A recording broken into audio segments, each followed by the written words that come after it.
Hi. What are you staring at? You.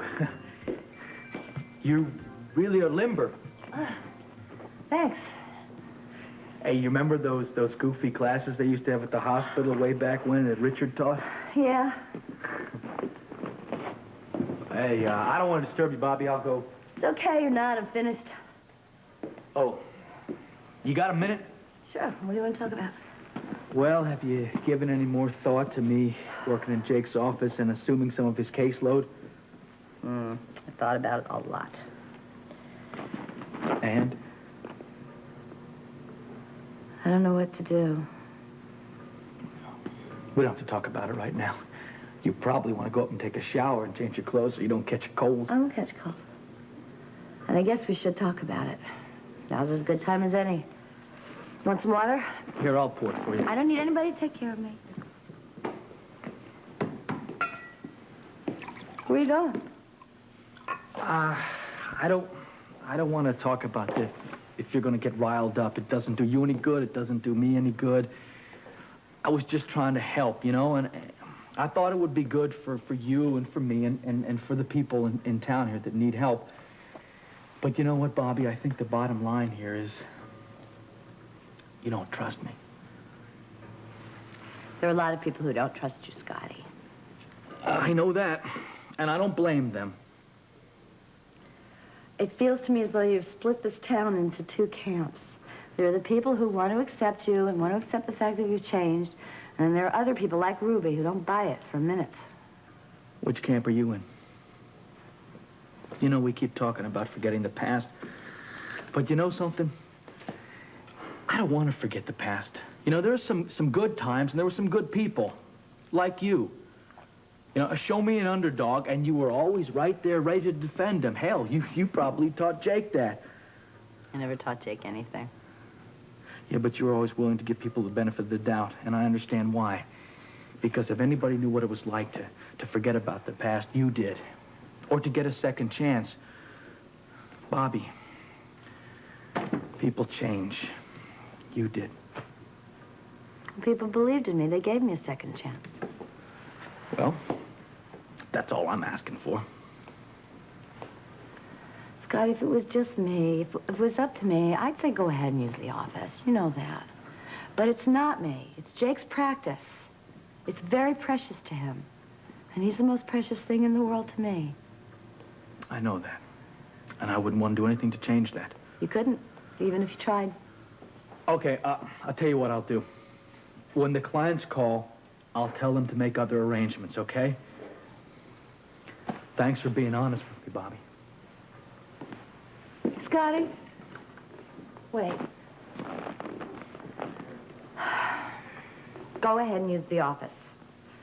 And you can take on any of the clients that don't want to go to the practice that Jake referred. Only if you're going to be comfortable with this. But there is a very big condition attached to this. If I ever find out you are scamming anybody, I'll run you out of Port Charles so fast you won't know what happened. I just want a chance to prove myself. Well, you got it. Okay. Now, all I have to do is get my files from Florida, and we're in business. Oh, you know what? I did want to ask you something. Well, you know how much the rent is. You have to pay the utilities. No, not that. You know the night we were at Duke's? I heard this name, Stansbury. Cheryl Stansboring. You know her? Mm-hmm. She's Tiffany's sister. I met her. Why? Oh, no reason. I just thought I knew her. I'll see you later.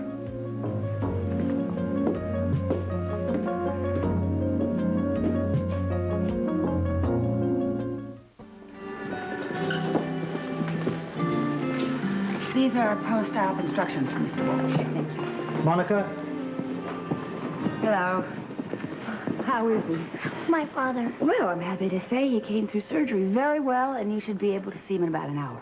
What wonderful news. Yeah. Thank you. Did you hear that, Mom? He's going to be all right. Thank God. I am so grateful for everything you've done. Don't cry, Mom. He'll be fine. If anything had happened to him, I don't know what I would have done. My husband is my whole life. Thank you, Doctor. You're welcome. Take care. What about your husband? Oh, that. Yeah, I had one of those once. I wanted to explain to you about last night.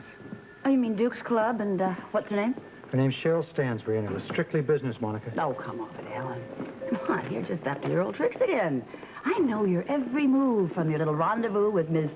Stansboring to your little meeting with her this morning. You don't know what you're talking about. I know exactly what I'm talking about. You don't, Monica, but obviously there's no sense trying to convince you because you've got a severe attitude problem.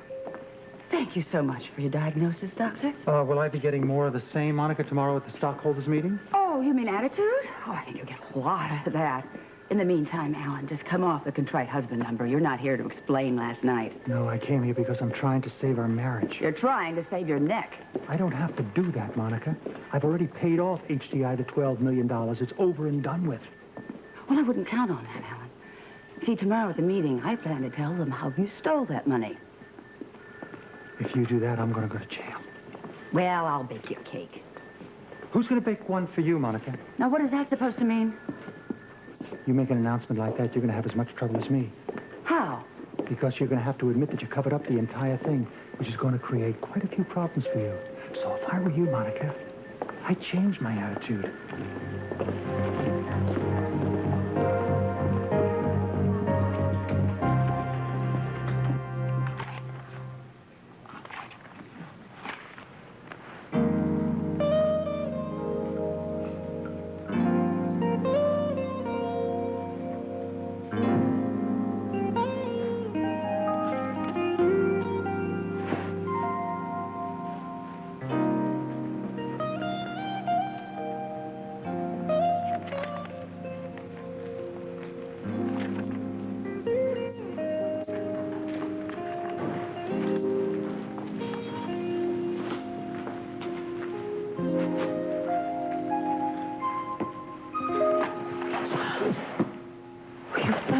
Out of me. So much for the sophisticated alarms that Robert installed, huh? I switched them off. They're too much bother to keep. Suits me fine. Makes it easier for me to sneak in here. Tell you I love you. How much I missed you. And then eventually I'm gonna ravage you. You're better, aren't you? Yeah. I brought you a gift. Can we talk first? Something to talk about. Why did you go to New York? I told you before. No, why? Why did you go? Business, I told you. Well, which business was it? Was it a food and wine distributor, or was it for sound equipment? What is this, the third degree? Well, it's just, you told me one thing and Angel tells me something else. Oh, I see. So you have to check out with Angel. No, he volunteered the information. He also said that there was nothing wrong with the business. It was very good. Why would he lie to me? Oh, come on, he didn't lie. He told the truth as he knows it. What do you mean? Well, I don't tell Angel everything. I mean, if I did, he would blame himself for mismanaging the club, that's all. I don't want to hurt his feelings. Oh, by the way, look, I brought these. New food prices, new liquor prices. I brought them home so I can go over them. Do you want to see them? No. A bit stupid. I don't think you're stupid. I just think you're a wife who worries a bit too much about her husband, that's all. Oh, I'm sorry. Maybe the next time you'll believe me when I tell you something. Yeah. Yeah? Yeah. Sit down, I've got a gift for you. Oh, no. I think you shouldn't spend money on me. What is it? What is this or what? You're gonna look a gift horse in the mouth? I certainly am not gonna take it back. No. Might as well open it. Okay.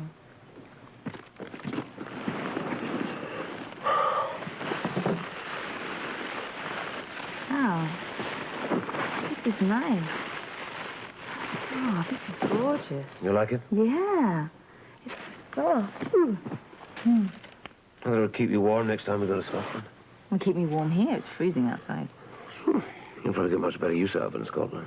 I'd like to go back there with you and Robinson. Yeah, I'd like to go back in a few years. I'd like to go back very soon. Don't do that. You worry me.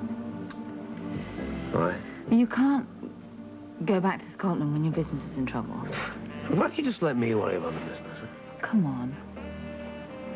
Any other wife would be absolutely delighted if her husband offered to take her to the place where we spent the honeymoon. I'm delighted. I'm just worried.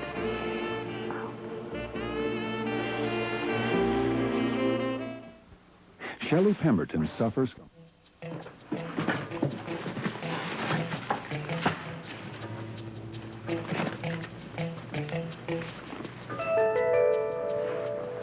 Well, I was right. It was her. Well, keep smiling on me, Lady Luck. This is just what I need. Mommy? Do I have to call him Aloysius P-Dog? No. Well, that's what you said Jacques called him. I know. You can call him whatever you want to. I wish you were real. Oh, dear. If you were real, I'd give him a very, very good name. Yes, I'm sure you would. Come on, give us a hug. It's time you went to bed. Mwah. You going to sleep with him tonight? I'd sleep with a real dog.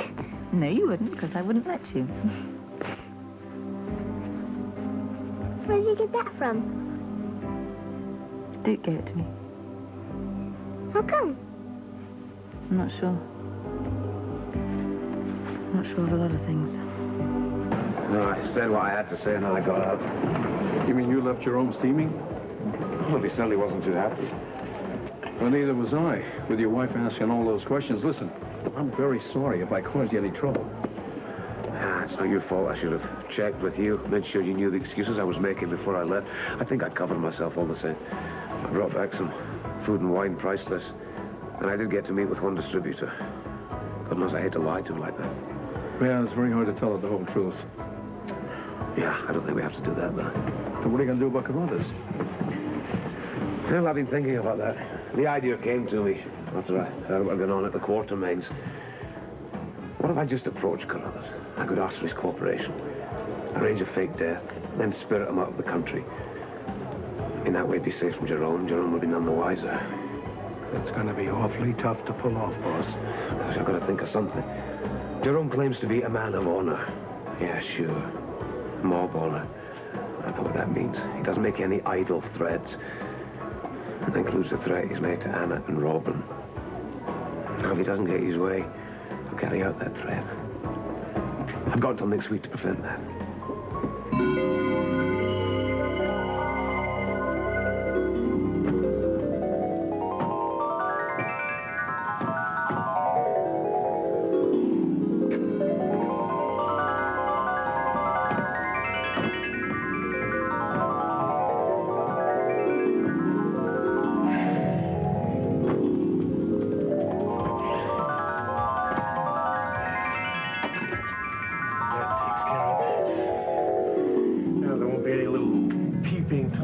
Spying on my guest quarters. Kids, nosy neighbors. Most of all, Robin Scorpio.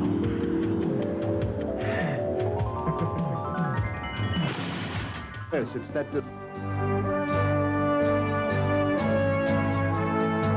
When you find yourself in a tough spot, take the time to think your way out.